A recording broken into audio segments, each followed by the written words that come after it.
Hello everyone, and welcome to my Duel Today official news channel. I hope everyone is having a wonderful day. Before we begin, please hit the subscribe button and give this video a thumbs up. Julie comes into the living area to join Doug, carrying the box of Horton ornaments. They talk about how Doug got his own light bulb. In the flashback, Tom and Alice also give him a proper, if not quite legal, set of adoption documents as a way of saying welcome to the family. When Chad brings the kids over in the present, Julie tries to spread some Christmas cheer. But they don't seem to be interested. The kids go upstairs to play, and Chad says they miss their mom and Stephanie. Since she only intends to see Elf, and he doesn't celebrate Christmas or Hanukkah. Stephanie and Everett meet in the square for work. Stephanie says she will celebrate tomorrow with her family. All she wants is a peaceful evening to herself. Theresa arrives at the penthouse with gifts for Tate because tomorrow is Brady/Kyriakis Christmas. Tate discloses that he volunteered to work at the pub. Thus he won't be attending the Kyriakis dinner. The Kyriakises resemble a dull Greek tragedy that he is compelled to study for English Lit class. Brady is unable to disagree. Alex invited Theresa, but Theresa won't be there either. Snidely, Brady wonders if they became together before or after she learned that Alex was the beneficiary of half of the Kyriaki family's wealth. Tate rolls his eyes, stewing. Upon reaching Doug and Julie's place with Xander, Sarah corrects Julie on her daughter's last name, which is actually Victoria Horton Cook. Excellent, Julie replies firmly. Maggie surprises everyone by showing up with Constantine. Doug confides in Julie that, in a negative way, Constantine makes him think of his younger self. Maggie is dragged into another room by Sarah to discuss Constantine. Compared to this morning in the square, she observes how much happier Maggie appears to be. In the meantime, Xander admits to Constantine that he has no idea if his daughter is succeeding because of him or not. Julie instructs Chad to make sure the kids get a chance to say goodbye to Stephanie when he gets back from visiting the kids. Following their labor in the square, Everett mentions that he received an invitation to something on Christmas Eve, but he isn't sure if he will go. After he leaves, Stephanie receives a call from Chad requesting a significant favor. Tate rants at his argumentative parents at home, frustrated. Theresa and Brady apologize and vow to get along. Brady suggests that the family spend Christmas Eve together in order to demonstrate their sincerity. They chuckle about a family trip they took to Universal while placing an order for Chinese food. Chad praises Stephanie for coming to the Horton dining room, and he apologizes for not managing the youngsters better. Considering his affections for Abigail, he is also aware of how unjust everything was against her. Sarah tells Xander that her mother is glad he's near the tree. She's incredibly forgiving and caring, according to Xander. His eyes narrow as he looks across the room at Maggie and Constantine. Sometimes I'm too forgiving. With Constantine, Sarah believes Maggie can take care of herself. Doug and Julie give Constantine a subdued warning not to hurt Maggie. Maggie thinks Victor would be pleased that Constantine is with them as she remembers taking him to the Horton celebration. Constantine arches a cunning brow. Not so quietly. Xander informs Constantine that they're keeping a watch on Victoria's safety when he and Sarah join them. Everett accepts Doug's invitation to attend the party. Julie chastises her husband in private for not knowing that Stephanie's ex-boyfriend was invited. Doug had just run into Everett in the square and invited him. Everett says he hopes it's cool that he's at the party when Stephanie and Chad bring the kids in.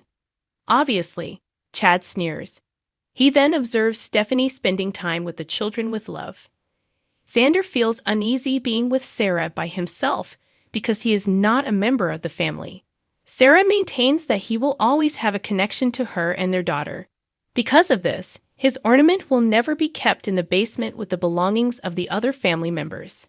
Brady says he's finally recognized Holly isn't into him when he approaches Tate about her at the penthouse. He destroys the gift he got her for her birthday and Christmas. Theresa is aware that he has lots more girls to choose from. Theresa queries whether he is returning when the topic of the females at his boarding school is raised. Tate discloses that since his departure, no one has texted him. In addition, he believes it would be wonderful to be close to family every day when he gets home from school. Tate asks whether he needs to return after Brady says his school is the best college prep in the nation. They gave him the freedom to choose. Without delay, he expresses his desire to remain and attend Salem High. His folks are overjoyed. Julie starts the Horton house custom of hanging the ornaments. Chad and the children hang Abby's bold. Stephanie hangs hers. Maggie hangs Victor's. And Xander hangs his next to Sarah and Mackenzie's among the bowls bearing the names of deceased family members. Sarah receives one from Maggie for Victoria. Sarah hands the infant to Xander, who does the honors. Tate describes spending Christmas Eve with his parents as a Christmas miracle as they open gifts at the penthouse. At the Horton house, Maggie and Constantine bid each other farewell. Constantine tells Julie that he intends to repay her generosity in the future.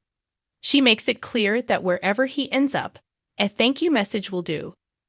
Everett interrupts Chad and Stephanie as they are saying their goodbyes at the front entrance, offering to walk Stephanie home. Chad watches them go, despondent. Sarah gathers Victoria's belongings in the dining room and asks Xander to photograph her first thing in the morning. He says he will email her some films. As Xander takes their daughter in the baby carrier, Sarah breaks down in tears. The names Ely, Lonnie, David Abraham, Carver, Mackenzie, Sarah, Xander, Victoria, Mickey, and Julie are hung on bulbs on the Horton Christmas tree. Doug and Julie, gazing at the tree by themselves, are struck by the custom that Tom and Alice established. In Tom's hospital room, a flashback shows Maggie, Mickey, Alice, Jennifer, and infant Abby placing ornaments on a tree. As Tom observes that Doug and Julie are absent from Christmas, they show up and declare they got married again in Switzerland. Christmas really is here now, Tom says. Julie, fighting back the tears in the present, replies, everyone's traditions, every memory, love all around. It never stops. From our hearts, Doug sobs as he continues. Merry Christmas, everyone, Julie says as she surveys the tree. In memory of Phil Sogard, appears on a title card. Doug and Julie plant a kiss on one other's faces. Days of Our Lives spoilers for Friday, December 22, 2023, indicate that Salem will be bustling with Christmas festivities. A family gets together for their annual tree trimming celebration. Two parents receive a tongue lashing from their children, and an unexpected guest makes an appearance. What kind of drama is the show on Friday likely to feature? It's time to get started. Friday, December 22nd. Day spoilers suggest that the Horton family will get together for their annual Christmas tree trimming celebration. For both them and their admirers, it has become a special tradition to watch them hang their personalized ornaments on the tree and remember earlier Christmases. Thanks for watching if you like this video, so please don't forget to subscribe my channel and don't miss any update.